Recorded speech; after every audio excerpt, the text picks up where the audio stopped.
İlgari sirtqi dunyoga o'zining dunyodagi tunji bosh almashtirish operatsiyasini qabul qilganligini aytgan Varildonov hozir qanday bo'ldi? Uning bosh almashtirish operatsiyasi o'ngishli bo'ldimi? Yoki operatsiyadan keyin kuchli yeklash reaksiyasi yuz berib, o'lishni keltirib chiqarganmi? Ko'pchilikning Liaoja yo'l hukumatidagi bosh almashtirish mahoratiga cho'qim hayron qolganligiga ishonamiz. Yana kelib real turmushdagi bosh almashtirish texnikasi tilga ilinsa, kishilar balkim intayin e'ron qilib ketmasligi mumkin. Bu faqat xalq orasida quruq gap sotadigan kishilarning yuzaki paranglari deb o'ylashi mumkin. Lekin rostla shundaqmi? Sizlarga shundoq aytmanki, bosh almashtirish texnikasi real dunyoda allaqachon barliq kelgan. Hamda texnikasi tadrijiy pishib yetilishga boshlagan. 1954-yili Sovet ittifoqining tashqi kasalliklar doktori Viladi Mikoxov bir Germaniya podshohi ishtining beshini kesib olib, yana bir kuchukning badaniga olgan. Operatsiyadan keyin bu qo'shboshliq qit'asini yalaydi. Sutni yalaydi. Lekin qizlangashning o'linishi yaxshi bo'lmaganlikdan sut bo'yindan sirg'ib chiqadi. Hamda kuchli immunitet yeklash reaksiyasi paydo bo'lib, eng oxirida 6 kungacha barjashlik berilgan. 1970-yili Amerika nervi tashqi kasalliklar doktori doktor Robert Gangi makaka maymunning kallasini olib, yana bir kallasi kesib o'tilgan makaka maymunning teniga o'rnatgan. Operatsiyadan keyin maymun muvaffaqiyatli uyg'ongan. Ammo umurtqa to'riki yaxshi ulanmag'achqa uning butun badani palach bo'lib qolib, medallay olmay aran 8 soat yashagan. 2001-yili Amerikalik doktor bu tajribani yana bir qatam ishlagan.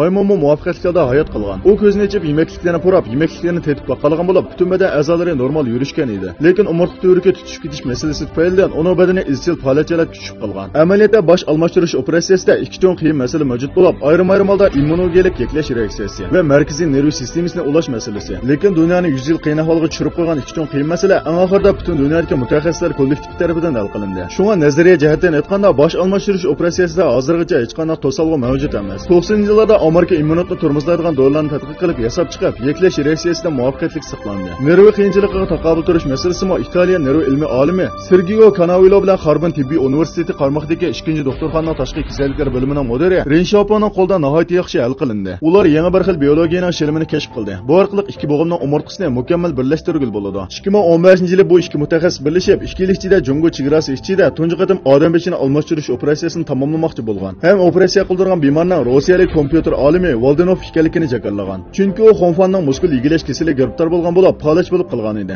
Yaqinqi yillardan buyon kasallik ahvolining tadrijiy egillishiga ergishib, bosh almashtirish operatsiyasi orqali hayotni davomlashtirish va salomatlikni asliga keltirishni taqozolik bilan kutmoqda. 2017-yili 11-20 kuni Canavillo bilan Renshopon hamkorlashib, dunyo bo'yicha tunji qatim odam beshi almashtirish operatsiyasi qilmoqchi bo'lgan. Bu operatsiyaga 18 soat vaqt ketadigan bo'lib, 150 dan ortiq tibbiy xodim qatnashgan. Buningga jami 70 million mablag' ketgan. Afsuslanarli shuki Fidoyi Varildonov eng oxirida jiddiy payt qochib ketib, operatsiya faqat 2 jasad ustida elib berilgan. Shunday bo'lsa-mu operatsiya yana zo'r muvaffaqiyatga erishgan. Uzoq o'tmay bu xil operatsiya tirik odamlarga shiltab, butun insoniyatga baxt yaratadiganligiga ishonamiz. Holbuki bosh almashtirish operatsiyasi biz uchun aytganda ancha reallikka uyg'un emas. Hammadan muhimi yana sog'lomlikka ahamiyat berish va badanni yaxshi asrash kerak. Bu son mazmun mushayda yaqlashdi. Mazmun zarra yarg'an bo'lsa, yulduz belgisini besib qo'ying. Bu tema to'g'riliq eng yangi mazmunlar keyingi sonlarda yo'llanadi.